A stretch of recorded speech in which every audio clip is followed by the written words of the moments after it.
Santiago, a young shepherd, walks among his sheep beneath the golden Andalusian sun. He lives simply, the sky his roof, the earth his companion. Yet, somewhere, deep within him, something whispers. A dream of treasure buried near the pyramids of Egypt. A dream that refuses to fade. He looks at the horizon and feels the pull of something greater, something calling his name. It's the feeling that life could be more than this. One day, he meets a man cloaked in mystery, a king named Melchizedek. The old man tells him that every soul is born with a destiny, a personal legend, and that when you truly desire something, the universe conspires to help you achieve it. Those words burn into Santiago's heart. The old king gives him 2 stones, signs to guide him when the path is unclear. Santiago sells his sheep, leaves his home, and steps into the unknown. He arrives in Tangier, a city alive with noise and color, where languages blend and faces blur. For a moment, wonder fills his eyes. The world feels vast and full of promise. And then, everything falls apart. A stranger who spoke his tongue, who smiled and offered help, betrays him. He's robbed. His money gone, his trust broken, his hope shattered. He stands alone in a foreign land, surrounded by voices he cannot understand. Lost, afraid, ready to give up. And then, a whisper rises within him, soft but certain. This, too, is part of the journey. He chooses to stay. He works for a crystal merchant on top of a hill in Tangier, not polishing glass like a servant, but cleaning dusty crystal pieces in the shop window until they shine and draw customers in. He learns patience from the merchant, who has dreamed of Mecca all his life, yet never finds the courage to go. He learns faith from the crystal itself, fragile, yet able to transform a life through a single idea. He learns that dreams are not given, they are earned, little by little, with work, vision, and persistence. He builds display pyramids of crystal. He suggests serving tea in crystal glasses. The shop prospers. Santiago earns enough money to return home, but now he knows, going back would mean abandoning his personal legend. So when the wind changes, he leaves the safety of the shop and joins a caravan, crossing the desert toward Egypt. The desert stretches endlessly before him, silent, merciless, magnificent. On the caravan, Santiago meets the Englishman, a man who searches for alchemy in books instead of life. From him, Santiago learns a truth that will change everything. Knowledge is not enough. One must live the language of the world.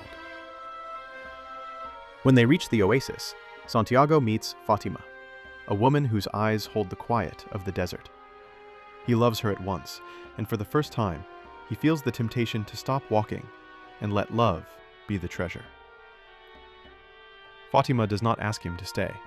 She says softly, "If I am really a part of your dream, you will come back one day."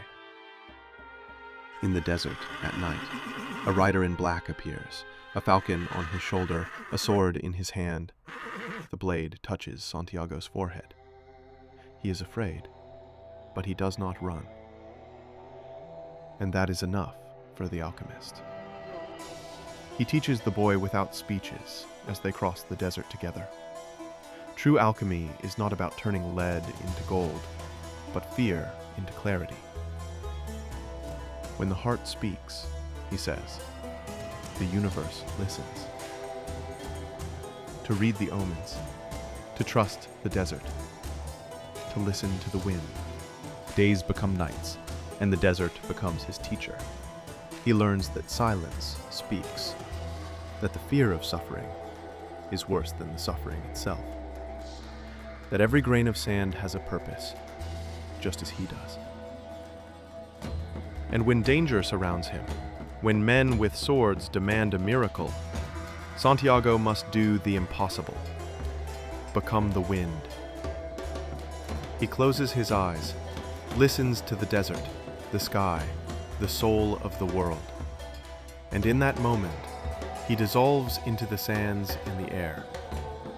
He is no longer a shepherd boy. He is the language of the universe itself. At last, after endless dunes and sleepless nights, Santiago reaches the Egyptian pyramids. Vast, silent, eternal. His heart trembles with gratitude, and he falls to his knees, pressing his forehead into the sand, giving thanks to God. Then he begins to dig, with his hands, with his hope, beneath the burning desert sun. But the earth stays empty. No gold, no chest, no sign. Until a group of men appear, beat him, rob him, and laugh at the foolish boy who crossed a desert for a dream. One of them mocks him and says he once dreamed, too, of treasure buried under a ruined church in Spain, beneath a sycamore tree. And in that moment, Santiago understands. The final omen has spoken. The treasure was never here.